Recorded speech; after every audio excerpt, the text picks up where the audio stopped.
Greetings and welcome back everyone. If you like these daily crypto analysis videos, hit the like button and subscribe. Please share these videos with your friends to help the channel grow. I'm Crypto Snake, back again to discuss some Bitcoin analysis, and also some other coins. I'm going to start this video out on the daily chart. Bitcoin is still in that relative coin flip position that I laid out in the previous video, and we are currently headed through the weekend where volume tends to fall off. I currently have no long-term targets for Bitcoin until the market actually develops. Most of that relies on the daily Kijun, which is now plateauing.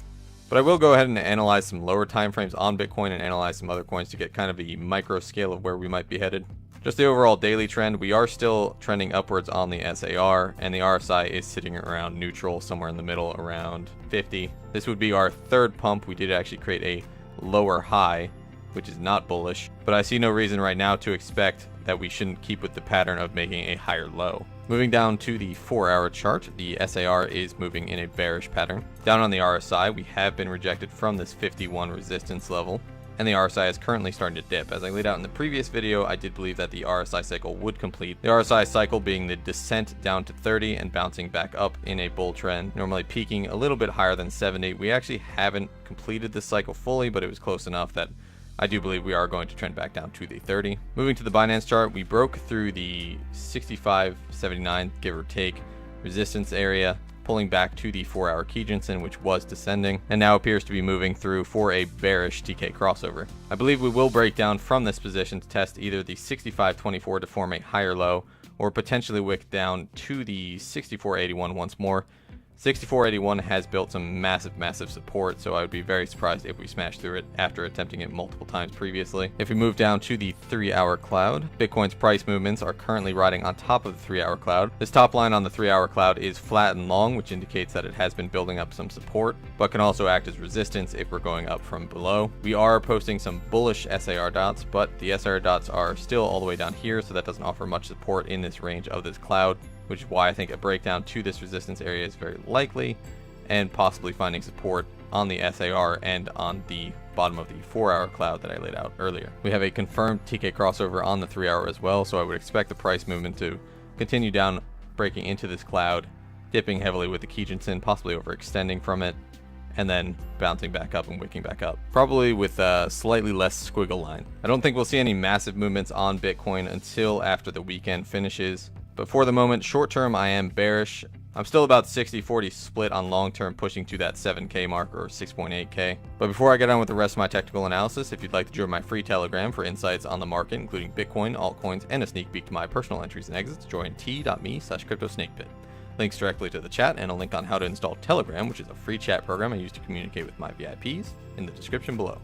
We've also been pulling some absolutely insane, savage gains this month in the VIP group, and I'm going to be very upset when I have to wipe this infographic clean and set up the new month. You can see a preview of the gains we've made this month, and right now I'm getting geared up for some massive gains in the next bull run. I've also given out a list of potentially discount altcoins I plan to ride for the bull run to my VIPs, as well as some hot altcoin swing positions every week. If you want information on how to get into the VIP group to be part of these trades, the information is also in the description below. I'm going to go ahead and take a look at Ethereum today, as it has had a lot more movement than Bitcoin today.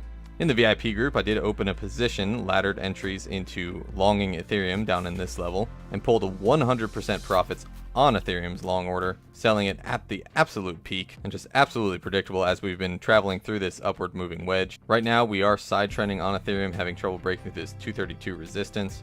Normally, I would say this would indicate a bearish breakdown to the 4-hour RSI at 225. However, we're also forming a bull flag in this position, which is a lot easier to identify on the 1-hour chart on the RSI. You can see going up, trending down, prices staying static, very likely to break up from this.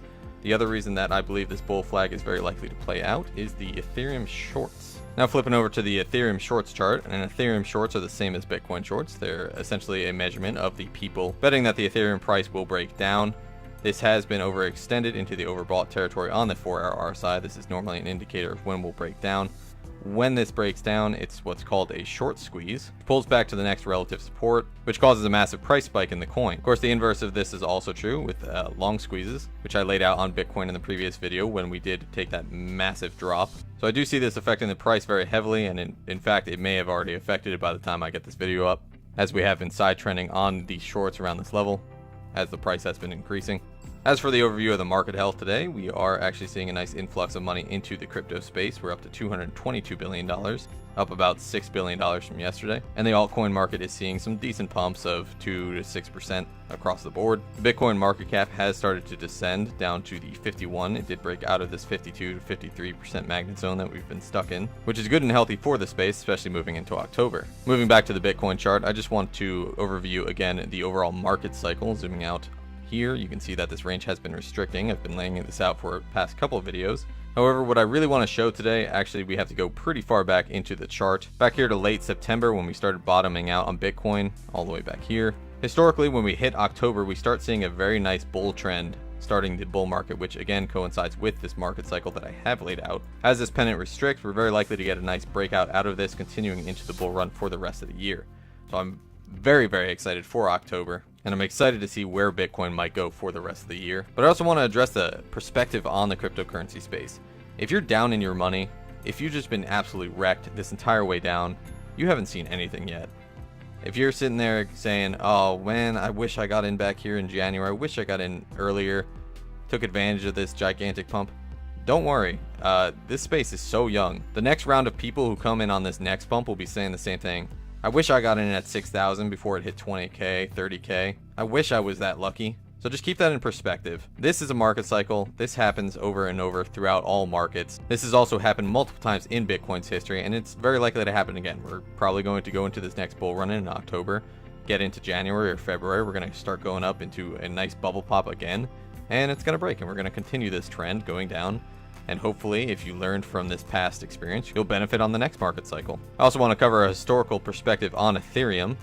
An article over on CoinDesk, history repeating why Ether's price just might have bottomed out. The comparison between these two charts is Ethereum in 2017 when it started crashing as well, and now. The comparison that they make here is that after bouncing off the 0.5 Fibonacci retracement level, we did actually start resurging with Ethereum. And as I've been saying, I'm very, very bullish on Ethereum. And it just leads credence to what I was saying about how early we are in this space. They point out the higher lows, which going back to the Ethereum chart. Let me just turn off these indicators real fast. We have again been forming higher lows just like Bitcoin. And I have been saying that I believe we may have actually bottomed out here as well. I think the future path for Ethereum is very, very bullish. And I think honestly we'll get better gains out of Ethereum this year than we will out of Bitcoin. Now, I don't think necessarily that it will topple Bitcoin as the top coin, and I don't think that will ever happen because Bitcoin, not because it's a better technology, but because it had first mover advantage on the market. So it's very likely to stay up there as it has more public knowledge. If you walk up to anyone on the street, they're more likely to know Bitcoin than they are Ethereum. So just to recap, I'm still very, very bullish on Ethereum. I am short-term bearish on Bitcoin down to the 65.75 or the 65.24 supports. And as for XRP, I'm treating this as if it's nuclear waste, and I would not touch this position with a 39.5-foot pole. That's it for today's technical analysis. If you do make any trades today, I wish you luck. Please join me in my free Telegram at t.me/cryptosnakepit, where I give up-to-the-minute updates on Bitcoin and my personal exits and entries for the private VIP group. Also included is our private VIP chat, where you can chat with many of our experienced savage traders, get personal technical analysis from me, and answer any questions you might have. This is Crypto Snake, signing off.